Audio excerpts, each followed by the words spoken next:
शकुनी कौन है? शकुनी का जन्म, चौसर का खेल, कुरुक्षेत्र का युद्ध। शकुनी कौन है? क्या वो महाभारत का मुख्य दोषी था? आइए जाने कौन है ये और क्यों शकुनी को महाभारत का मुख्य दोषी ठहराया गया है। शकुनी गंधार साम्राज्य का राजा था। यह स्थान आज के अफगानिस्तान में है। वह हस्तिनापुर महाराज और कौरवों के पिता धृतराष्ट्र का साला था और कौरवों का मामा।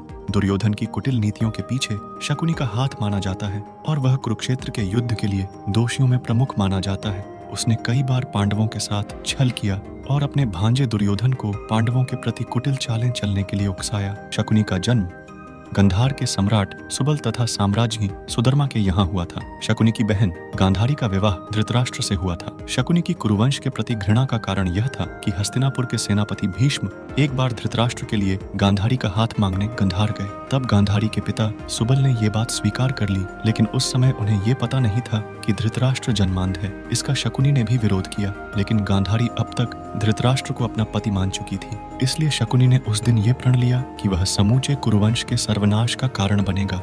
चौसर का खेल हस्तिनापुर राज्य को 2 बराबर टुकड़ों में बांटकर एक भाग, जो कि पूर्णतः बंजर था, पांडवों को दे दिया गया, जिसे उन्होंने अपने अथक प्रयासों से इंद्रप्रस्थ, वर्तमान दिल्ली नामक सुंदर नगरी में परिवर्तित कर दिया। शीघ्र ही वहां की भव्यता की चर्चाएं दूर दूर तक होने लगी। युधिष्ठिर द्वारा किए गए राजसूय यज्ञ के अवसर पर दुर्योधन को भी उस भव्य नगरी में जाने का अवसर मिला। वह राजमहल की भव्यता देख रहा था कि एक स्थान पर उसने पानी की तल वाली सजावट को ठोस भूमि समझ लिया और पानी में गिर गया। यह देखकर द्रौपदी हंसने लगी और उसने दुर्योधन को अंधे का पुत्र अंधा कहा। इसे दुर्योधन ने अपना अपमान समझा और वह हस्तिनापुर लौट आया। अपने भांजे की यह मानसिक स्थिति भांपकर शकुनी ने मन में पांडवों का राजपाट छीनने का कुटिल विचार आया। उसने पांडवों को चौसर के खेल के लिए आमंत्रित किया और अपनी कुटिल बुद्धि के प्रयोग से युधिष्ठिर को पहले तो छोटे छोटे दाव लगाने के लिए कहा। जब युधिष्ठिर खेल छोड़ने का मन बनाता तो शकुनी द्वारा कुछ न कुछ कहकर युधिष्ठिर से कोई न कोई दाव लगवा लेता। इस प्रकार महाराज युधिष्ठिर एक एक कर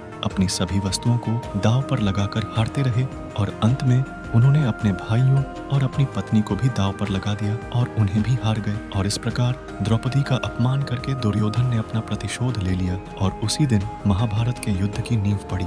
कुरुक्षेत्र का युद्ध। कुरुक्षेत्र के युद्ध में शकुनी का वध सहदेव के द्वारा 18वें दिन के युद्ध में किया गया। उसके सभी भाइयों का वध इरवण और अर्जुन के द्वारा किया गया। ये सब जानकारी पुराणों द्वारा ली गई है। ऐसे ही और धार्मिक जानकारी और कहानियों के लिए सब्सक्राइब करें हमारे चैनल कहानी को और कमेंट में अपना राय जरूर दें।